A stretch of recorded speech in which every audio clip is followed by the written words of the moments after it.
vous avez sans doute suivi l'entretien hier mené avec le ministre des Affaires étrangères des Comores. Une réaction par rapport à ces propos? Mais, tout simplement, il est indispensable que les réadmissions de ces citoyens comoriens qui sont reconduits de Mayotte vers les Comores, et notamment vers Anjouan, reprennent comme c'était le cas avant. C'est ça l'objectif. C'est le gouvernement français qui est en train de mener cette action. C'est bien d'entendre que les Comoriens souhaitent revenir à la table de discussion, parce que cela est indispensable. Compte tenu des flux de clandestins qui existent entre Anjouan et Mayotte, ceci n'est pas supportable pour le territoire de Mayotte, dire clairement. Donc plus tôt cela reprendra, mieux cela se passera, notamment pour travailler sur le futur de l'île de Mayotte. Et c'est pour ça que je disais tout à l'heure, et ce que je voulais dire, ce ne sont pas des blocages de barrages qui vont changer la situation dans ces discussions entre les deux gouvernements. Parce que le gouvernement français est bien sûr bien conscient de la situation qui existe à Mayotte et de la nécessité de reprendre ces reconductions, comme je l'indiquais. Alors, sur ce sujet de l'immigration clandestine, cette crise diplomatique a commencé il y a une quinzaine de jours avec ce bateau refoulé avec 95 ressortissants comoriens en situation irrégulière.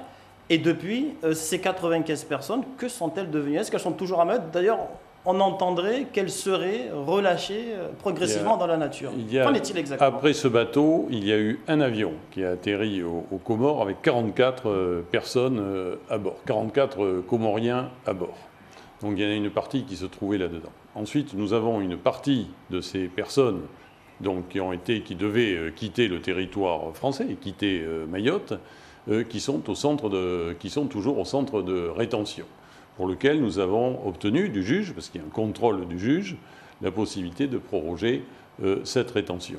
Donc c'est pour cette raison qu'il est nécessaire que les réadmissions aux Comores reprennent le plus vite possible, de façon à ce que ces reconduites puissent reprendre dans les conditions où nous les pratiquions précédemment.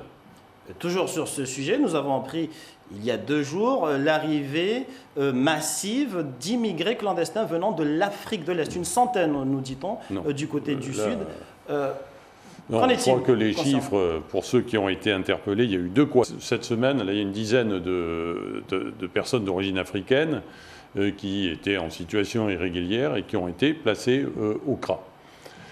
Ces personnes, il n'est pas impossible qu'elles demandent l'asile politique, ce qui les fait rentrer dans un autre type de procédure que celle qui concerne les ressortissants comoriens qui sont placés habituellement en rétention. Donc c'est ça la réalité des chiffres. Alors, il faut le vérifier, il faut s'en assurer, parce qu'il ne faut pas non plus que ce type de flux se développe, parce que l'île n'aura pas les capacités non plus d'accueillir un afflux de migrants en provenance d'Afrique. Jusqu'à présent, ça a été minime. Vérifier et s'en assurer, on va faire l'objet d'une obligation de quitter le territoire français, sauf s'il y a ces procédures d'asile politique qui peuvent compliquer un peu les dossiers. Autre question concernant l'immigration clandestine. On a vu des immigrés arriver sur les côtes de Mayotte massivement. Qu'en est-il du renfort de la surveillance des frontières ? Alors, le projet, dans ce qui a été annoncé en ce qui concerne les mesures de sécurité, il y avait un volet également concernant l'immigration clandestine.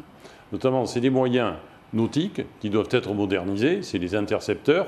Nous avons 2 intercepteurs qui vont arriver, nouveaux, 9, qui vont arriver au mois de juillet. Il y a eu une accélération, je dirais, en termes de commande de ces navires. Ce sont des moyens...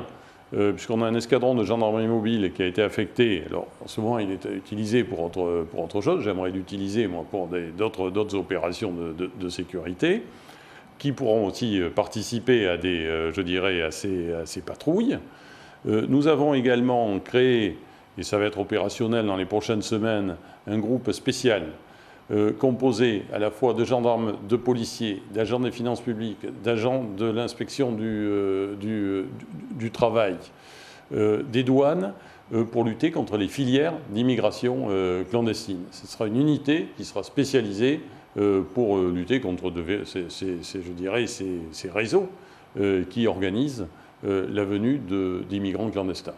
Autre point, pour terminer, on l'a vu tout à l'heure, les élus qui sortaient d'une réunion. Délégation de travail, je suis venu avec toute une équipe, avec 5 missionnaires, et nous avons multiplié, depuis, je suis arrivé le vendredi, dès le samedi, nous avons commencé des réunions avec les élus, avec le conseil départemental, avec l'association des maires, avec le monde économique, avec également la plateforme de l'intersyndicale et du collectif. Il y a des réunions régulières, soit des réunions thématiques, j'en ai fait moi-même sur la sécurité et sur l'immigration.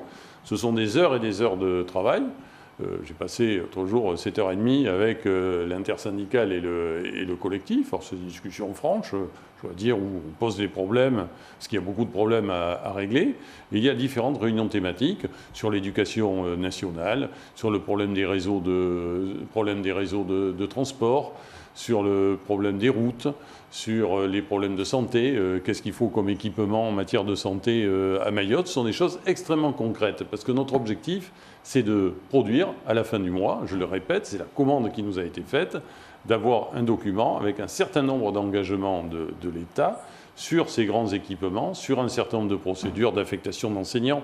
Par exemple, c'était ce dont il était aussi question pour la partie éducation nationale, ce qui fait qu'on a aujourd'hui étudié la totalité des mesures. On est en cours d'examen, on n'a pas une réponse définitive bien sûr, mais on a étudié la totalité des mesures qui figuraient sur les plateformes. Et on va continuer à travailler sur ce sujet pour bâtir ce plan de développement pour Mayotte, qui sera bâti avec la participation de tous, élus, associations, collectifs, etc. Merci, monsieur le préfet. Toute dernière question, si on me le permet en régie.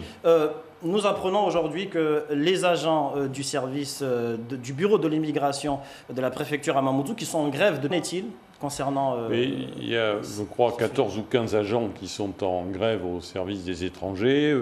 J'ai reçu ce soir un message de leur part, ils souhaitent me voir, je les verrai pour voir ce qu'il en est, de façon à ce que ce service des étrangers puisse fonctionner dans les meilleures conditions possibles pour les agents. Merci Dominique Sorin, préfet de Mayotte, d'avoir accepté de répondre à nos questions. Merci beaucoup.